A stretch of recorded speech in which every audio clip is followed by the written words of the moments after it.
Now, our next report looks at the plights of inmates of the Iberekodo Hansen Disease Center in Abeokuta, the Ogun State capital. Life in this colony is a mixed bag of feelings as inmates complained of hardship, as monthly stipend of 3,000 naira being given by the state government is said to be grossly inadequate.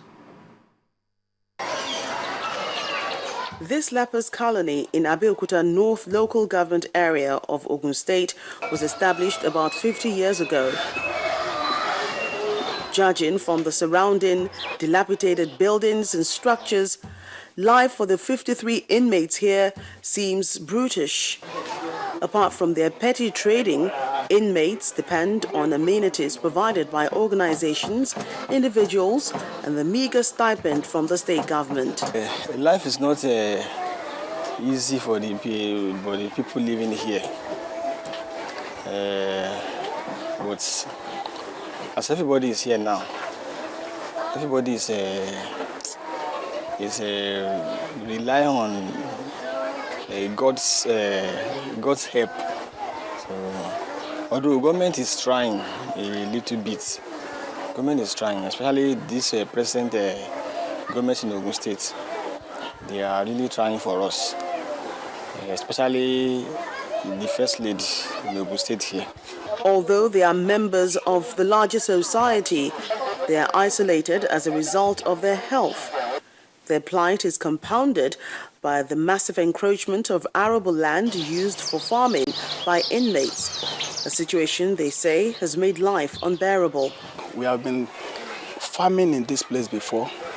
Suddenly we just see someone that only say that, okay, this land is their own property. And we have been writing a lot of letters to the government about it, that all the land we are only using to cultivate the farm before, someone has come there and collect the land and use it and sell all the land.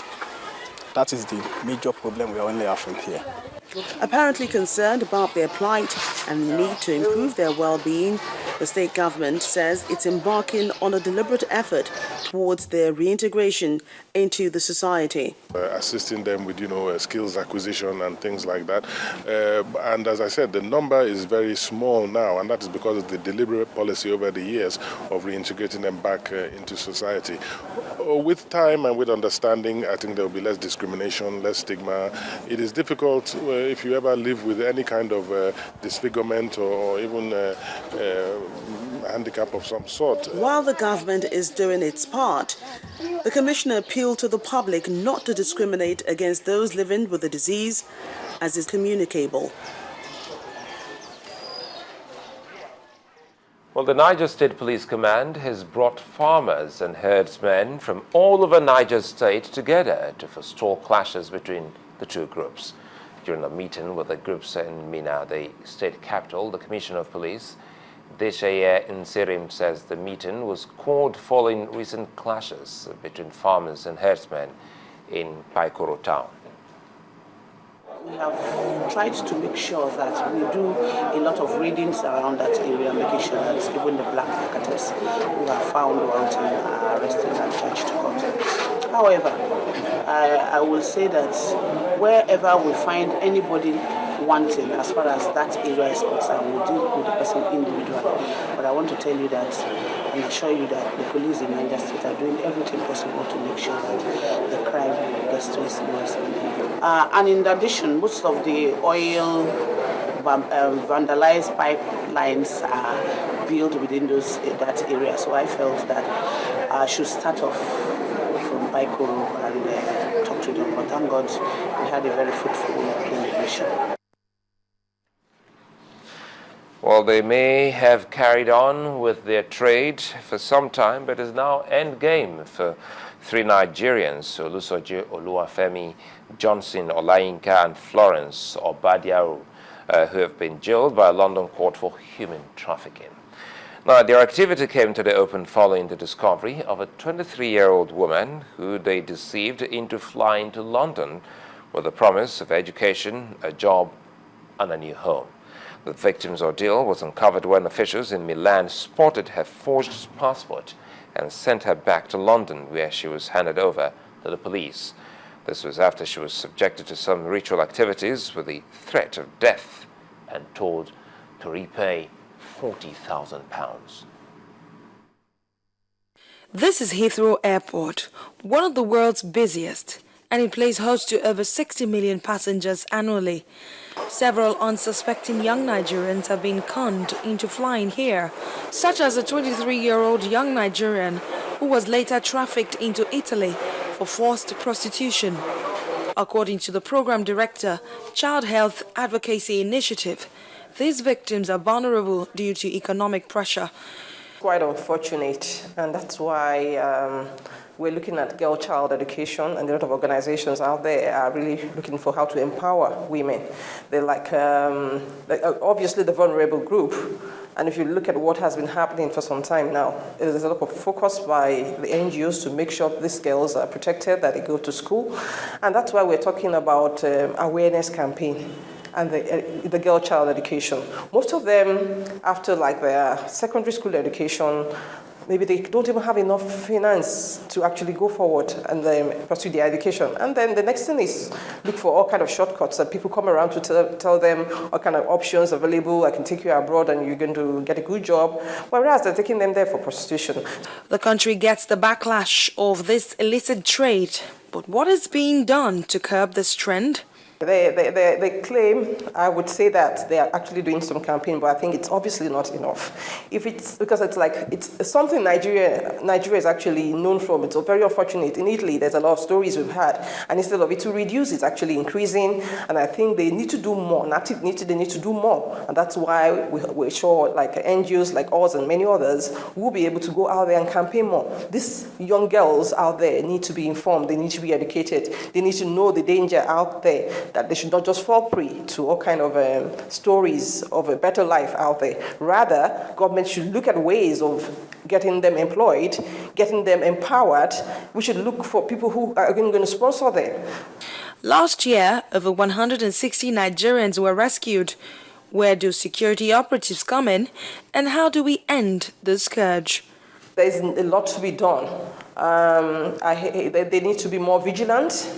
A situation where even at times some of these girls get to the policemen or the police station and get to report, and they don't take them serious at times. But I think they need to be more vigilant and also look out, maybe in the communities, get people who can give them information. A situation where you have like that's why they talk about the community policing is very effective too. So people around will know some people doing this dubious things out there, and they can give the police, the security operatives information about it, and that would help them to go out and fish them out before they get the young girls trapped. The victims, who commonly are made to operate with fake identities by their masters, are denied access to their legitimate travel documents to prevent them from running away. This form of slavery deserves more attention in order to free other numerous victims that are still held in captivity.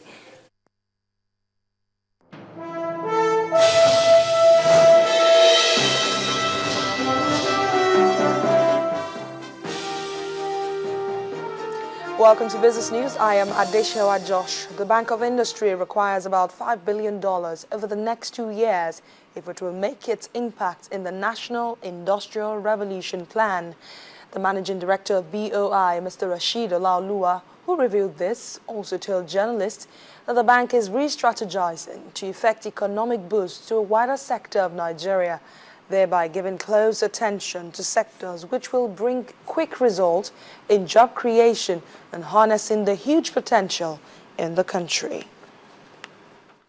You're going to have Bank of Industry also create its own dedicated funds for certain sectors.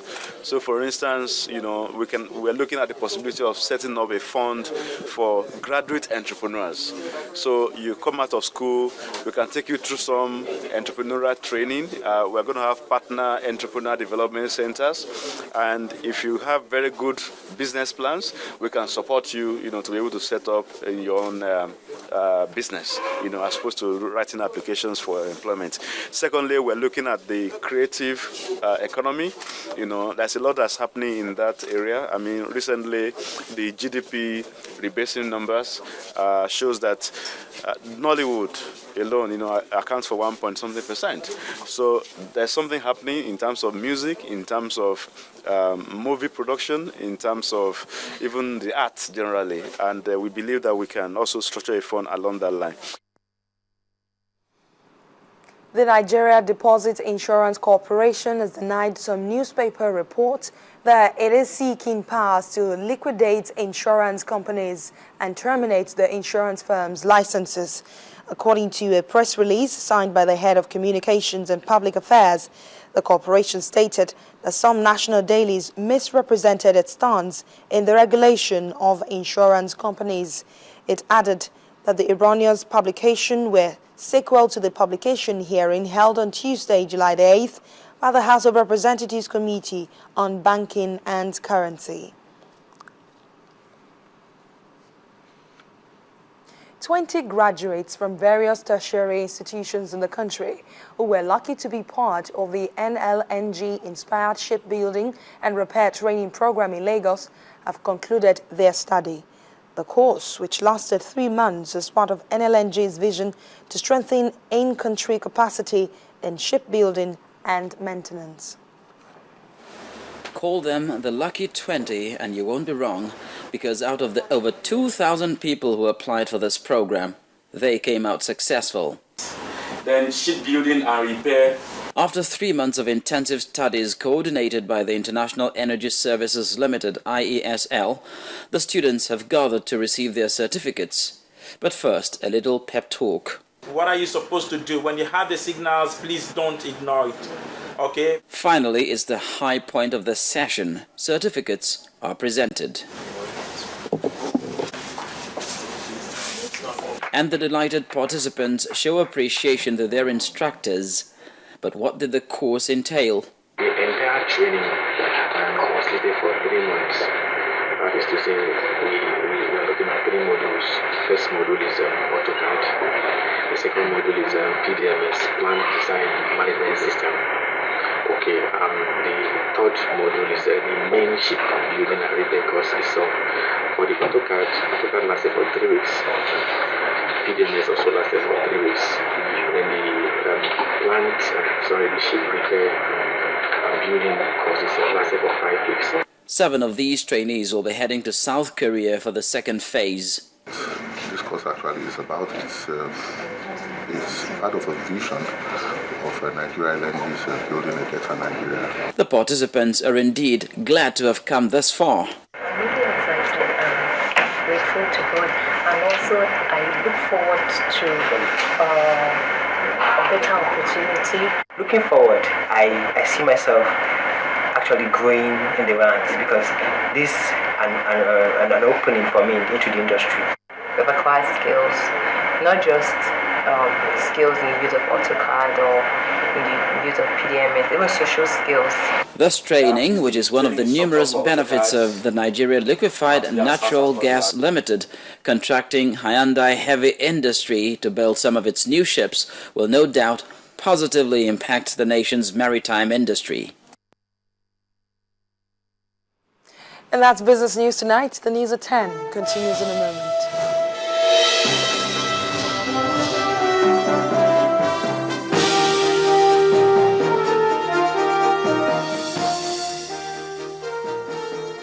Well, next on the news at 10, in the build-up to the final of the FIFA World Cup tomorrow, Argentina coach says Germany is his immediate headache and not his future with the team. That's in sports news.